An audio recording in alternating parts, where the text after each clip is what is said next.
أشهد أن لا إله إلا الله وحده لا شريك له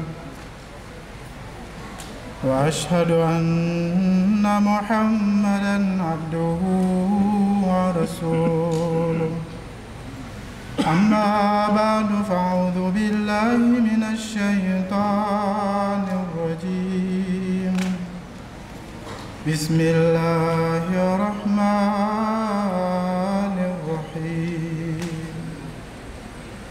الحمد لله رب العالمين الرحمن الرحيم مالك يوم الدين إياك نعبد وإياك نستعين إياك نعبد وإياك نستعين اهدنا الصراط المستقيم صراط الذين أنعمت عليهم غير المغضوب عليهم ولا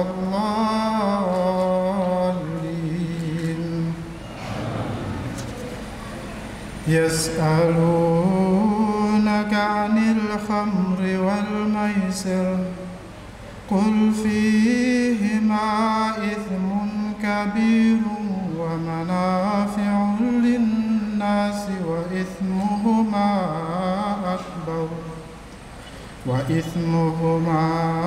أكبر من نفعهما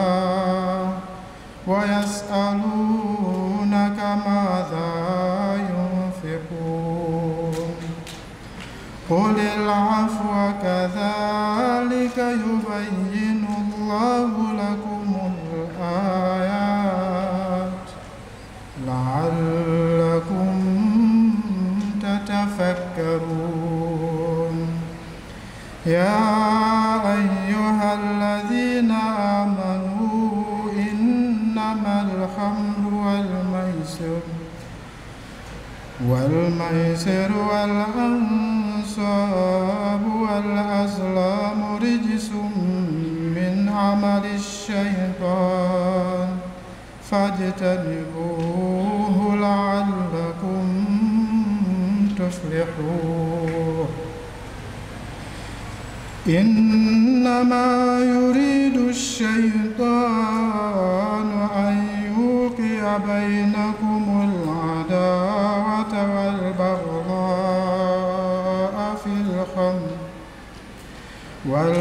والبغضاء في الخمر والميسر ويصدكم عن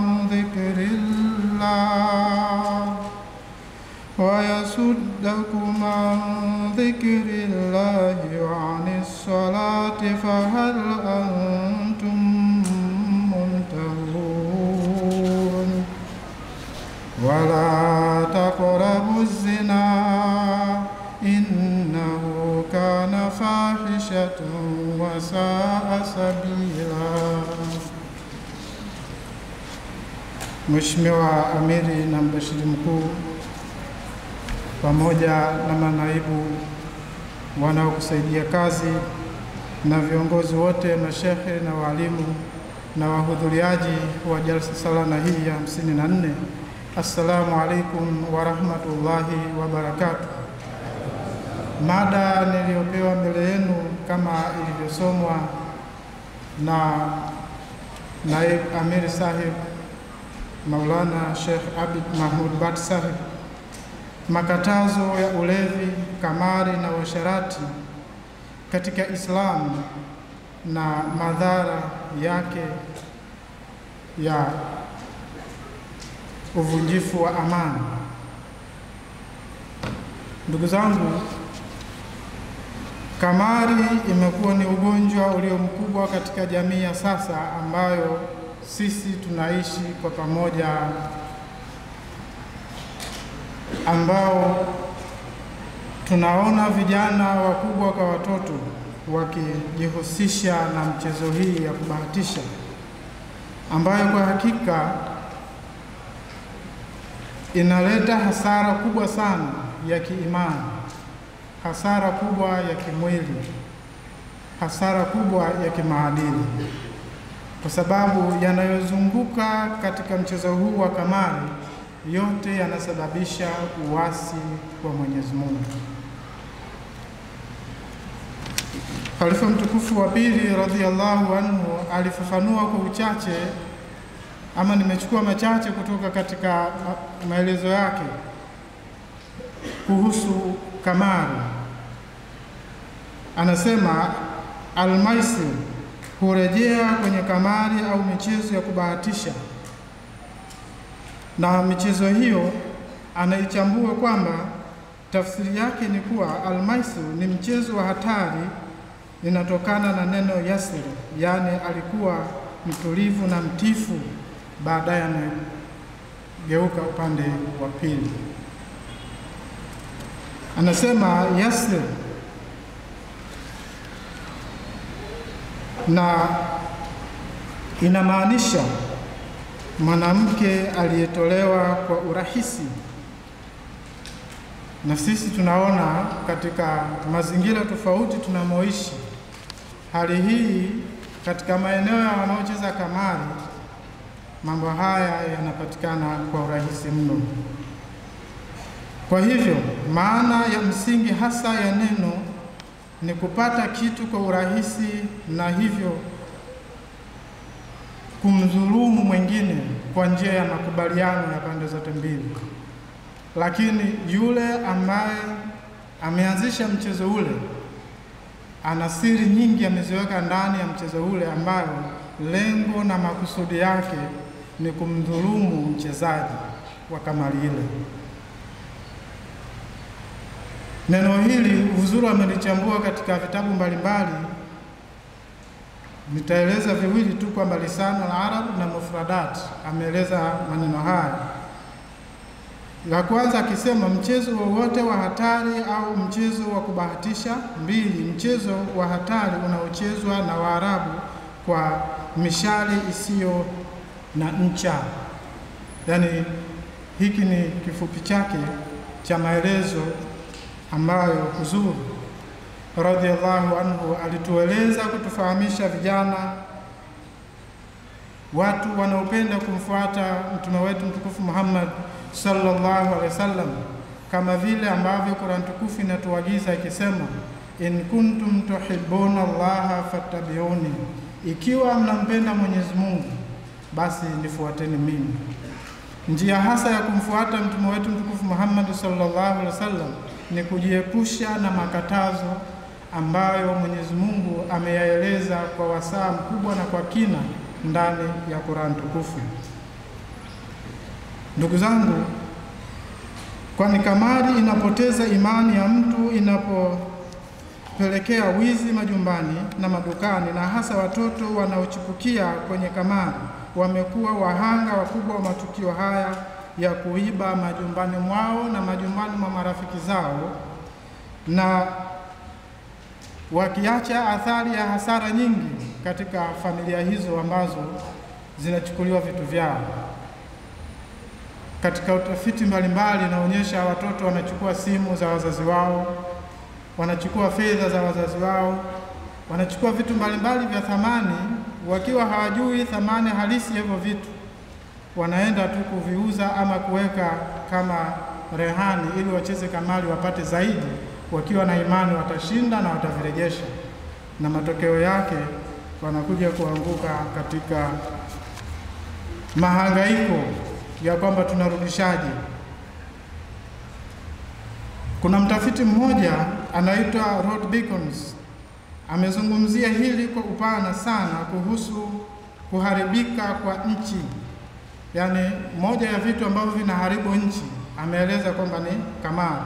Anasema kutoka mwaka 1895 hadi mwaka 1907 kulikuwa na matukio 156 ya kujiua na mengine ya kujaribu kujiua katika nchi za Ulaya, akitaja hasa Uingereza. Pamoja na hayo, pia kuna kesi 719 za wizi na ubadhilifu na kufilisika kwa mabenki mbalimbali ambayo yalijihusisha na mchezo huu wa kamari. Kwa kuzingatia ukweli huu tu, haishangazi kwamba katika nchi zote zilizostaarabika hata hii leo, kamari huwekewa sheria kali na kuhakikisha watoto wadogo hawahusiki katika michezo hiyo. Lakini kwa bahati mbaya, kulingana na kughafilika kwa malezi ya watoto wetu, tunawaacha wanaelekea katika majumba, katika maeneo ambayo kamari inachezwa.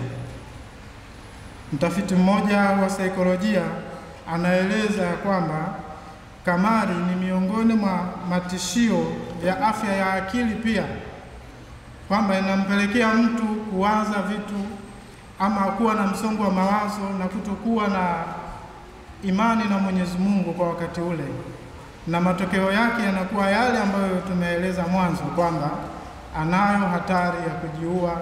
Unakuta mtu anapunguza kula, anapunguza kukaa jirani na wenzake, ili tu angalau afikirie vitu vipya. Anawaza, mimi hela naipataje iliyonipotea. Huyu mtaalamu ama mtafiti Dr. Saldin Kimangalo anasema, kwa mujibu wa kitabu cha mwongozo wa utambuzi wa magonjwa ya akili, ukurasa wa 358 chini ya kichwa cha habari Gambling Disorder, kamari inaweza kusababisha uraibu wa kucheza kamari na hata mtu kufilisika kwa kiwango kikubwa. Anaendelea kusema kuwa mwenye uraibu huu wa kucheza kamari anapokuwa amepoteza, hupenda kulipa kisasi kwa kuweka fedha nyingi zaidi ili aweze kushinda, kwa maana tayari ameshazama kwenye hali hii ya uchezaji wa kamari.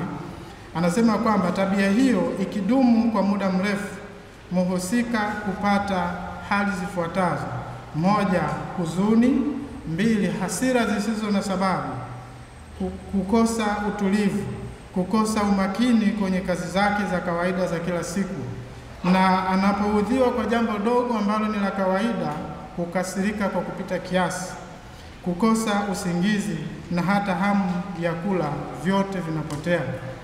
Na hizi ndizo hali ambazo ukiziangalia kwa ukaribu, wale wanaopenda kucheza kamari wanazo na zinathibitika kwao. Katika ripoti nyingine ya utafiti wa chuo kikuu cha teknolojia cha Auckland kule New Zealand, inasema kuwa ongezeko kubwa la michezo ya kamari inayofanyika kibiashara na inatarajiwa kuongezeka zaidi katika siku za usoni, bila kujali madhara yanayoweza kuwakabili wanaoshiriki katika michezo hiyo, na hasa vijana ambao ndio nguvu kazi, ndio watakaolijenga taifa katika siku za usoni.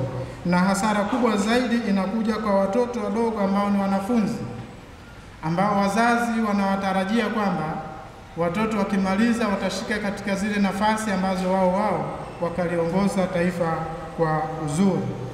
Anasema shirika la afya duniani WHO lilieleza haya katika kitabu hicho mnamo 2017 mwezi Juni, na iliangalia vigezo vingi sana, ikiwemo vileo, dawa za kulevya na tabia hatarishi zinazopelekea uvunjifu wa sheria. Na mara nyingi, kama nilipoeleza hapo awali, wale wanaopenda kucheza kamari wanaanguka katika sheria za nchi, sheria za manyumbani mwao, kwamba wanaiba vitu mbalimbali ambavyo vinawafanya wapate adhabu, ima ya kiserikali au ya kifamilia. Lakini pia utafiti mwingine uliofanywa hapa Tanzania mnamo Juni mwaka 2021 na Aprili 2022 ulichapishwa kwenye jarida la kimataifa la afya ya jamii katika gazeti la mwezi Mei tarehe 19, 2023 na kupewa jina la uchambuzi wa vijana wacheza kamari na unyanyasaji wa wenza pale jijini Mwanza, kwamba unyanyasaji wa wenza wameuweka katika vipengele ambavyo mcheza kamari hafikirii kuacha matumizi yoyote kwa ajili ya mke wake na watoto nyumbani. Anachowaza ni kwenda kucheza kamari ili apate zaidi, na ndipo anapoendelea kukosa zaidi, kisha anakuwa na hasira za ajabu katika familia hiyo atakapoulizwa jambo dogo. Lakini pia sehemu ya ripoti hiyo inasomeka hivi: wanaume ndio washiriki wakubwa wa michezo ya kamari, huku ikihusishwa na ukatili wa kudhuru mwili, ukatili wa kingono, ukatili wa kihisia na ukatili wa kiuchumi kutokana na madhara ya kiakili wanaoyapata washiriki wa kucheza kamari. Yaani mtu akishaathirika na uchezaji wa kamari, ile hali ya utashi wa kawaida wa mwanadamu, namna gani anaweza akatafuta pesa, namna gani anaweza akafanikiwa kwenye jambo lake analolifikiri, kwake vinakuwa ni kama vimefungwa. Ni kwa sababu Mwenyezi Mungu Subhanahu wa Ta'ala ameshakataza ndani ya Qur'an tukufu, na mchezaji wa kamari anakuwa amejipeleka mwenyewe kwenye vizuizi hivyo vya kufikiria mambo yaliyokuwa mazuri ya kumletea faida katika maisha yake ya kila siku. Lakini pia katika gazeti pendwa la vijana, gazeti la mwanamichezo au linaloitwa Mwanasport, linatufahamisha kuwa katika mfululizo wa ripoti mbalimbali zilizo maalum zinatueleza kuhusu uraibu wa michezo ya kamari nchini. Linasema, tuliona namna watoto wenye umri chini ya miaka 18 walivyojiingiza katika michezo hii ya kubahatisha, licha ya kuwepo kwa sheria kali za kiserikali zinazowazuia watoto wanaopenda kujihusisha na kamari. Lakini pia wale wanaomiliki michezo hii na wao wameghafilika kuwazuia watoto kuingia katika michezo hii kwa sababu wana manufaa na pesa zao wanaoenda kucheza kamari. Na hii inawakuta hadi vijana wetu wa Kiahmadia ambao wanajihusisha na michezo ya kamari. Unapomfuata kumwelimisha kuhusu mchango, unakwambia sina hela. Lakini hela ya kwenda kuchezea kamari, ama vijana wanaita mkeka, wanayo. Gazeti la East African Standard la Julai 17. Ni jambo la furaha ambalo kuona upande wa pili pia wameona kwamba jambo hili ni hatari katika maisha ya watu. Lakini katika aya nilizozisoma, Mwenyezi Mungu anaeleza jambo jingine ambalo limo katika mada hii inayosema kwamba yasalunaka anil hamri, kipengele cha pili baada ya kamari, wanakuuliza juu ya ulevi ama juu ya pombe. Khalifa mtukufu wa pili radhiyallahu anhu anasema neno hili la hamru linaweza kuwa katika mfumo kwamba hamru shay'in, kwamba lenye kuleta maana ya kufunika kitu kabisa, yani kisionekane, kama vile likitumika kwa maana hii kwamba hamru shahada, yani mtu ameficha ushahidi. Yule anayeficha ushahidi, iwe mahakamani iwe wapi, naye anakuwa anaficha. Sasa pombe inaficha utashi wa mwanadamu, haelewi wakati ule anafanya nini.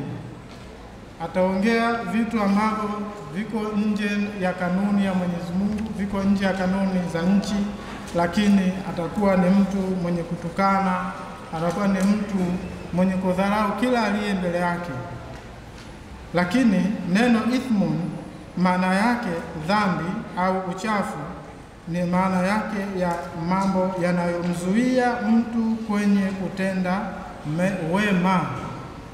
Neno ithmun ambalo Mwenyezi Mungu analieleza kwenye aya linaleta maana kwamba pombe inamzuia mtu moja kwa moja katika kutenda mema. Akrab na lane pamoja na mufradati. Ni Uislamu pekee umeharamisha matumizi ya mvinyo wa aina yoyote. Katika Uyahudi hauonekani kukataza unywaji pombe, na hata katika Ukristo pia hauonyeshi kukataza unywaji wa pombe. Lakini ni dini tukufu ya Kiislamu. Kauli moja tu ya mtume wetu mtukufu Muhammad sallallahu alaihi wasallam ilitiririsha majaba makubwa ya pombe walikuwa nayo katika mji ule, pale ambapo Mwenyezi Mungu aliteremsha aya hizi na wakatii kwa mara moja na kuzifanyia kazi. Lakini majaribio mengi yamefanywa katika zama za warekebishaji ama watu wanaofanya utafiti wa kuokoa jamii, bado wameshindwa kukamilisha mpango huu, kuwabadilisha watu kwenye hali waliokuwa nayo kuwapeleka kwenye hali iliyokuwa bora. Ni kwa sababu wanatumia akili za kimwili na hawana nguvu za kiroho ambazo zinaongozwa na Mwenyezi Mungu. Mtume wetu mtukufu Muhammad sallallahu alaihi wasallam alifanikiwa katika hili kwa sababu aliongozwa na nguvu ya kiroho kutoka kwa Mwenyezi Mungu, na wale waliokuwa pamoja naye walilielewa vema fundisho hili, na watu wengi wanakiri kwamba katika zama za Uarabu miaka 1400 iliyopita ni Mtume Muhammad sallallahu alaihi wasallam pekee aliyefanikiwa kukusanya kundi la watu katika zama zake na kuwakataza pombe, na mara moja wakaacha. Ndugu zangu wapendwa, swala hili la pombe, hata wasiokuwa Waislamu wanakubaliana na hili fundisho la Qur'an tukufu kwamba kuna mamilioni ya Waislamu leo hii duniani ambao bado wanatii na kufuata mafundisho haya ya Qur'an tukufu na maelezo ya mtume wetu mtukufu Muhammad sallallahu alaihi wasallam juu ya katazo la pombe. Na wao kwa kupata elimu kamili juu ya mambo haya wanaamini na wao hawatumii, ijapokuwa hawataki kukiri ya kwamba na sisi tunataka tuwe Waislamu, lakini wanajiepusha na masuala haya ya pombe. Lakini pia kutokana na maana ya neno hamri lenye kuleta maana ya divai, kama ilivyoelezwa hapo juu ya maana ya maneno muhimu, isieleweke kwamba Uislamu unakataza matumizi ya kiasi tu cha mvinyo au cha pombe aina yoyote ambacho kinaweza kumlewesha mtu, kwani mtume wetu mtukufu Muhammad sallallahu alaihi wasallam amesema kwa uwazi kabisa kwamba kilevi chochote kiwe kidogo au vingi, kama kinalewesha hicho ni haramu, katika Tirmidhi.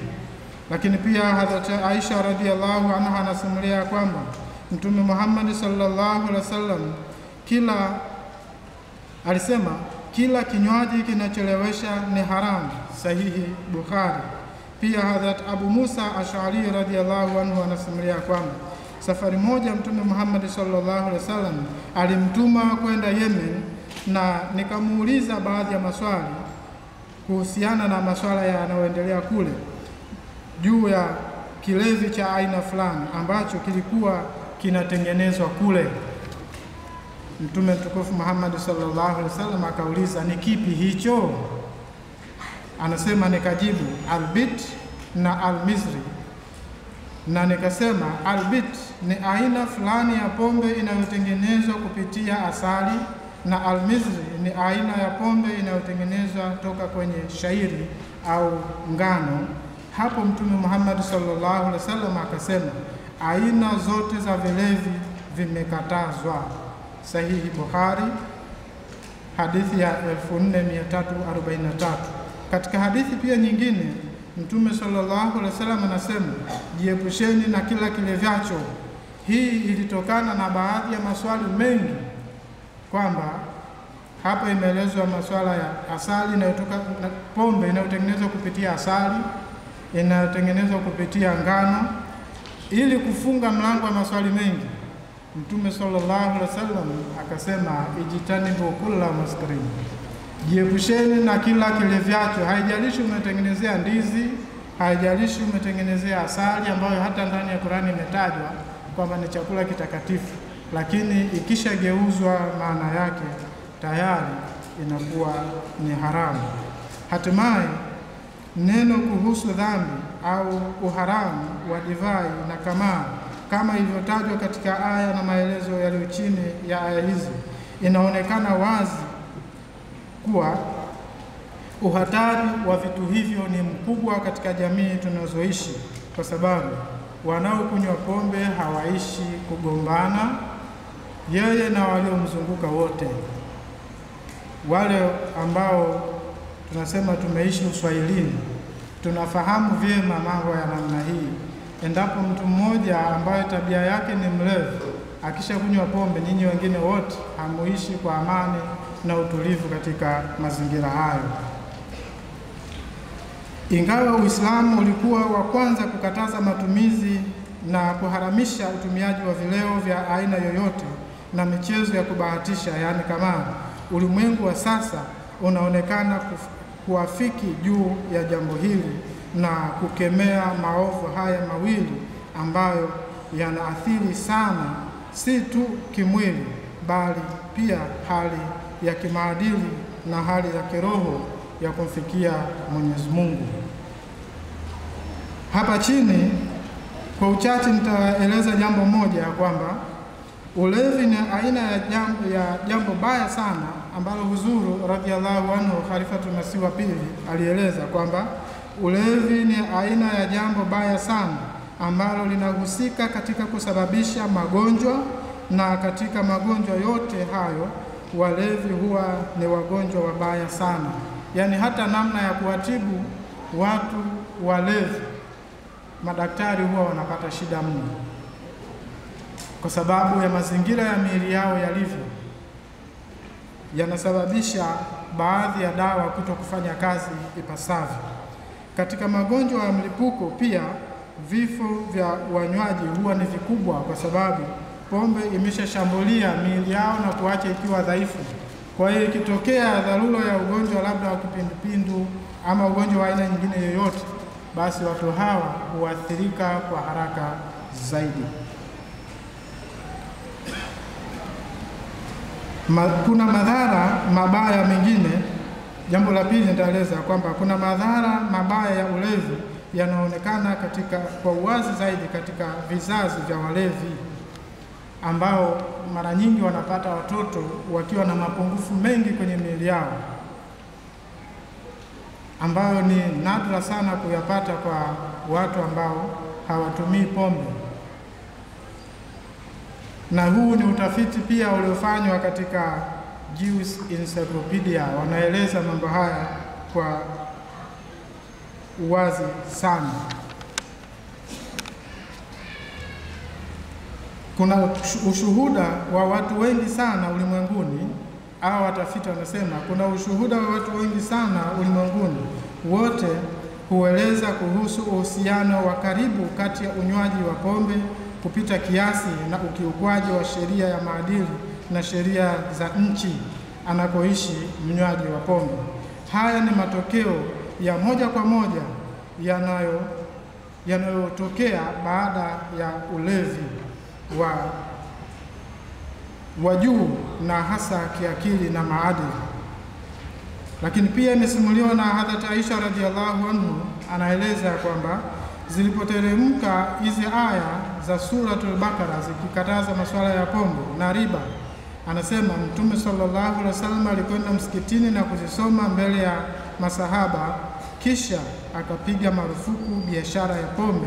Na ndipo tunaposoma zile historia katika maisha ya Mtume Muhammad sallallahu alaihi wasallam, masahaba walikubali wito huu mara moja na kuutekeleza, na wale wasiokuwa wamemkubali Mtume Muhammad sallallahu alaihi wasallam walipatwa na mshangao kwamba Muhammad amewapa nini watu wake, kiasi kwamba kauli yake moja tu wametii na kuifuata. Hii ndiyo faida pia ya kufuata viongozi walio chini ya nidhamu ya ukhalifa, kuanzia Hadhrat Masihi Maud alayhi salam na mpaka Khalifatul Masih wa tano ayyadahullahu ta'ala bi nasrihil aziz. Ndugu zangu wapendwa, neno khamr limetumika ndani ya Qur'ani takriban mara 6 katika Qur'an tukufu, mara moja katika hali ya kuhusika kati ya aya ya sura ya 5 aya ya 90, na mara 2 katika hali halisi katika aya sura ya 12 aya 36 na aya 41, na mara ya 3 katika hali ya vinasaba katika sura ya 2 aya 219 na sura ya 5 aya 91 na sura 47 aya 15.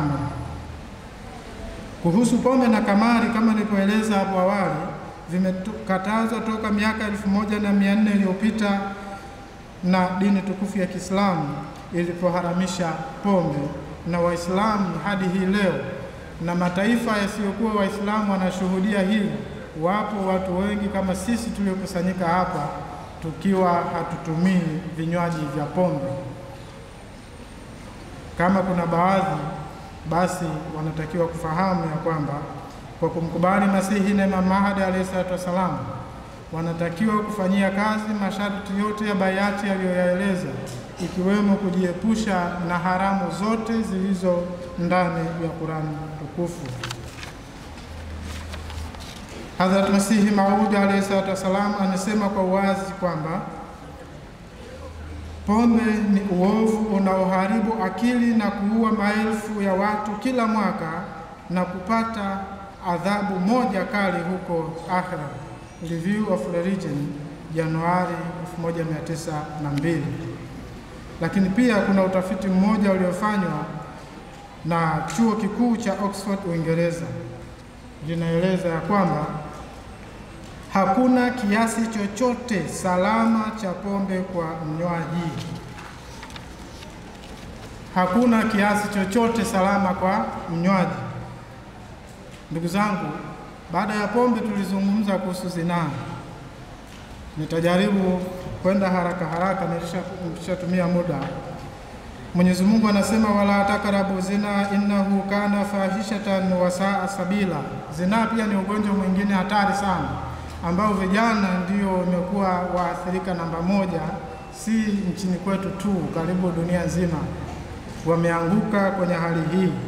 Imesimuliwa na Hadhrat Abdullah radhiyallahu anhu ya kwamba Mtume Muhammad sallallahu alaihi wasallam alisema, kuzini na mke wa jirani yako, kwamba ni hatari kuzini na mke wa jirani yako, sahihi Muslim. Lakini pia imesimuliwa na Hadhrat Abu Huraira radhiyallahu anhu anasema ya kwamba Mtume sallallahu alaihi wasallam anasema, hazini mzinifu wakati anazini akawa muumini.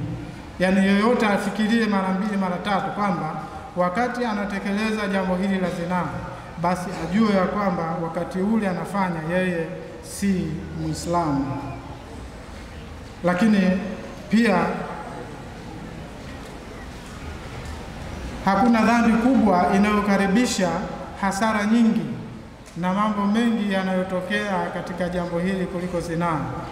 Ndugu zangu, safari moja tukiwa tumekaa chuoni tunazungumza habari ya zinaa, mwanafunzi mwenzetu mmoja akaeleza ya kwamba amewahi kusoma gazeti fulani lililoeleza masuala ya zinaa, akisema kwamba neno zinaa limewahi kutumika kabla ya Islamu. Anasema ni kumuua mtu aliye hai na kumkata vipande vipande kama nyama ya kwenda kupika. Hii ndio hali ya zinaa, kwamba ikiwa wanandoa wawili, mmoja akaanza anaikata familia yake, wanagawana, huyu anaenda kulia mwingine kushoto, na baada ya hapo wale familia hizo mbili tayari zinaanza kugombana. Mtoto wako ndio ana tabia mbaya, huyu anakuwa hivi. Aliyefanya zinaa amesababisha haya magomvi yote, kwa maana amezikatakata zile familia. Lakini pia jamii yoyote yenye ustaarabu haimkubali mtu anayezini. Ndugu zangu wapendwa, nimejaribu kueleza haya yote. Suluhisho la haya yote ni nini? Moja ni kurudi kwa Mwenyezi Mungu kikamilifu. Kama ulikuwa umeanguka kwenye mambo haya ya zinaa, iwe kwa bahati mbaya ama kwa kukusudia, basi unatakiwa kurudi kwa Mwenyezi Mungu na kumwomba msamaha. Lakini pia kazi ipo kwa viongozi wa tanzimu, kwa walimu na kwa sisi mashehe, kuwathibitishia watu uwepo wa Mwenyezi Mungu, viongozi na hasa wale walio chini kwenye matawi, kuwathibitishia watu uwepo wa Mwenyezi Mungu. Mtume sallallahu alaihi wasallam alifanikiwa kuwakataza watu katika hali hii ya ulevi na uzinzi, aliwathibitishia uwepo wa Mwenyezi Mungu na wakafanyia kazi na wakaona matunda yake yaliyokuwa mazuri. Natoa mfano mmoja. Kabla hatujaje jalsa salama, Mtu mmoja siku moja kabla, nafikiri ilikuwa ni Jumanne, akanifuata, shehe, sasa mimi nimetafuta nauli, nimeshindwa, nafanyaje? Nikamwambia sema inshallah. Akawa anataniana na mwenzake, nikamwambia hiyo inshallah isiwe ya kukatisha mazungumzo. Sema inshallah ambayo inatoka ndani ya moyo wako, Mungu ataisikia. Akasema inshallah. Nikamwambia basi Mungu ametiki. Asubuhi mida ya saa 3 kuna mtu mmoja alikuwa ameshakata tiketi ya kufika Dar es Salaam. Usiku ule mama yake akazidiwa na kuumwa, kuchukuliwa na ambulance kwenda hospitali. Akatupigia simu kwamba mimi siwezi kuja na sehemu yangu apatikane mtu mwingine. Ndipo nilipompigia yule mtu na akaja, akasema nimeamini kudra ya Mwenyezi Mungu. Unaweza ukatafuta kadri unavyoweza, lakini ukiwa mbali na Mwenyezi Mungu basi unafeli. Mwenyezi Mungu atusaidie tuweze kufuata haya ili tufaidike na mafundisho ya Qur'an tukufu. Allahumma amin.